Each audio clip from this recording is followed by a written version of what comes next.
So speaking of crazy people who I don't like, let's move on to AOC. Oh, this is wonderful. And this is the bitch. This is something that is concerning. At first, it's funny. Yes. Then it's concerning when you understand. No one, by the way, is willing in the DNC right now to endorse Biden. It's a trend. You're seeing like, well, I don't know. That's worrisome because I don't want, when we're talking about the next election, right, 2024, I don't want it to be for the Democrats. Anyone else. Yeah. I want it to be Joe Biden. I am donating to Joe Biden for America. Yes. I want him to be the nominee. Right. But don't actually donate to Joe Biden for America. No, let's not do that. No. But I understand the principle. So here's AOC being asked directly and clearly unnerved as to whether or not she will support or endorse former Vice President Joe Biden. I just want to ask about President Biden. He is saying he's going to run again in 2024. Will you support him? You know, if the president chooses to run again in 2024, I mean, first of all, I'm focused on winning this majority right now and preserving a majority this year in 2022. So we'll cross that bridge when we get to it. But I think if the president has a vision, then that's something certainly we're all willing to entertain and examine when the time comes. That's not a yes. Dana. Yeah, you know, I think we should endorse when we get to it. But I believe that the president has been doing a very good job so far. And, you know, should he run again, I think that I think it's we'll take a look at it. Okay. So right now we need to focus on winning a majority instead of a presidential election. You said this was going to be a softball, Dana.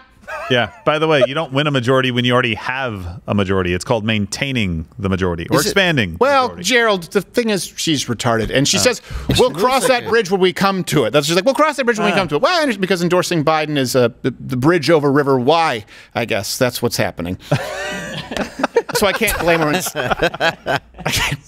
She moves like a cartoon. Like she moves like you can tell she was raised by Disney and Nickelodeon. Right. You notice that? Like she's a cartoon character. Right. And her eyes, every time I see them, I jump back. Right. It's because she's on ecstasy. She has to be. AOC, give us surprised. I am. Just these giant. It's already there. Yeah, she's very clearly upset. I don't know. That's not a yes. Dana! Don't call me out. You see a gun coming to the side of Dana Bash's screen. It's just a noose just starts. I mean, there's no evidence that he's going to run again. By the way, she was so underprepared for that. Who is on her staff not paying? Like, you might get a question. Just say, we're not talking about that yet. We're focused on the midterms and move on. They're too busy mixing daiquiris. Yeah, well.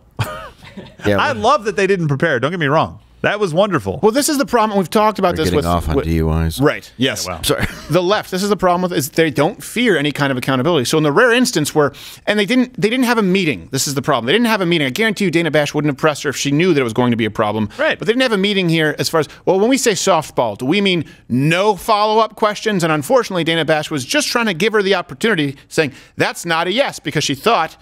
AOC would say, well, yes, of course. And instead, AOC didn't want to endorse Biden because she must have seen some recent polling data, from anywhere. And so she was afraid.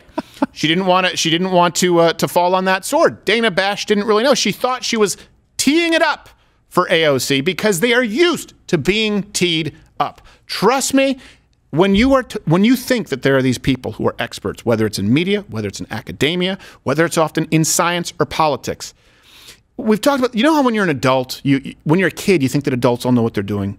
And then you grow up and you become an adult and you realize, I don't really know what I'm doing.